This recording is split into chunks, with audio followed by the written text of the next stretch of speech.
تاریخ میں ایک ایسے مسلمان بادشاہ گزرے ہیں جنہیں ہندوستان پہ 17 حملوں کی وجہ سے شہرت حاصل ہوئی۔ سلطان محمود غزنوی کے سومناتھ کے مندر پر حملے کے حوالے سے بہت سی روایات ملتی ہیں۔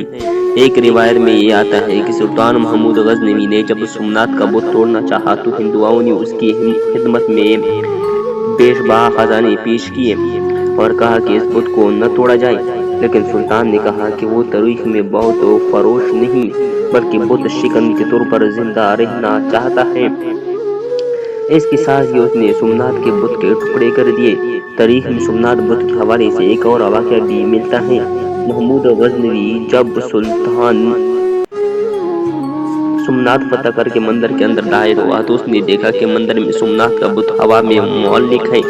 بت کو مندر کے بڑے کمرے میں اس انداز میں معلق دیکھ کر ہر شخص اس کی برتری تسلیم کر لیتا تھا، اور جو برتری تسلیم نہ کرتا وہ بھی ایک بار سوچنے پر مجبور ہو جاتا کہ یہ وزنی بت کسی زنجیر اور کسی نظر نہ آنے والے سہارے کے بغیر کسی طرح قضا میں معلق ہے۔ سلطان کے ساتھ اس وقت معروف مسلم دانشور البیرونی بھی موجود تھے۔ محمود غزنوی نے حیران ہو کر البیرونی سے پوچھا، یہ کیا ماجرا ہے؟ یہ بت بغیر کسی سہارے کے فضا میں کس طرح معلق ہے؟ البیرونی نے چند لمحے سوچا، پھر ادب سے بولا، سلطان معظم، اس مندر کے چھت کے اس طرف سے چند اینٹیں نکلوا دے۔ سلطان کے حکم پر چند اینٹیں نکالی گئی۔ جب چھت سے البیرونی کی بتائی ہوئی جگہ سے کچھ اینٹیں نکالی گئی تو سومناتھ کی فضا میں معلق بت یکدم ایک طرف جھک گیا اور زمین سے قریب تر آ گیا۔ البیرونی نے ادب سے وضاحت کی، سلطان معظم، یہ ان ہندو فروہتوں اور پنڈتوں کی مکاری ہے۔ یہ بت لوہے کا بنوایا گیا ہے اور مندر کے چھت پر مخصوص جگہ بہت بڑے مقناطیس نصب کیے گئے ہیں۔ یہ مقناطیس لوہے کے بت کو اپنی طرف کھینچتے رہتے ہیں اور یوں یہ بت ساکت معلق رہتا ہے۔ چونکہ یہ بڑے بڑے مقناطیس مضبوطی سے نصب کیے گئے ہیں، اپنی جگہ سے نہیں ہلتے، اس لیے یہ بت بھی فضا میں معلق ہے۔ جب مندر کی چھت اکاڑی گئی تو وہ بت بھی دھڑام سے زمین پر گر پڑا۔ پھر اینٹوں کا معائنہ کیا گیا تو البیرونی کا تجزیہ 100% صحیح نکلا۔ سومناتھ مندر کے حوالے سے بھارت کے معروف تاریخ دان رومیلا پرانے نے ایک کتاب لکھی۔ اس کتاب میں اس نے کئی تاریخی باتیں لکھی جس میں انہوں نے سلطان محمود غزنوی کے سومناتھ مندر پر حملے کا تفصیل کے ساتھ ذکر کیا۔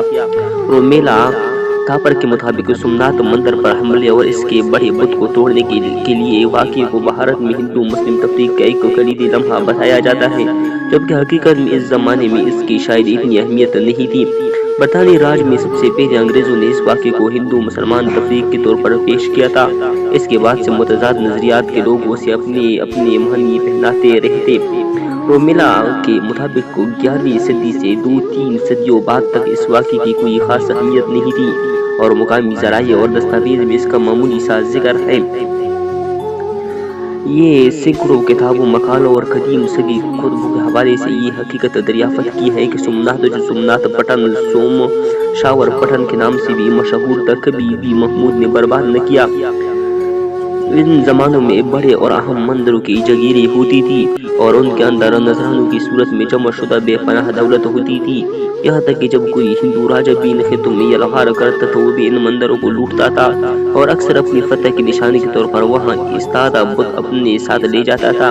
تو محمود نے بھی وہی کچھ کیا جو اس سے بیشتر ہندو راجے کرتے آئے تھے، لیکن سب کچھ ویسا نہیں ہوا جیسا آج بیان کیا جا رہا ہے۔ اس عہد کی کسی مخطوط یا دریافت ہونے والے پتھر پر یہ نقش نہیں ہے کہ محمود کے حملے کے بعد سومناتھ اجڑ گیا، بلکہ یہ درج ہے کہ اس کی یلغار کے بعد سومناتھ بدستور آباد رہا اور وہاں پرستش ہوتی رہی۔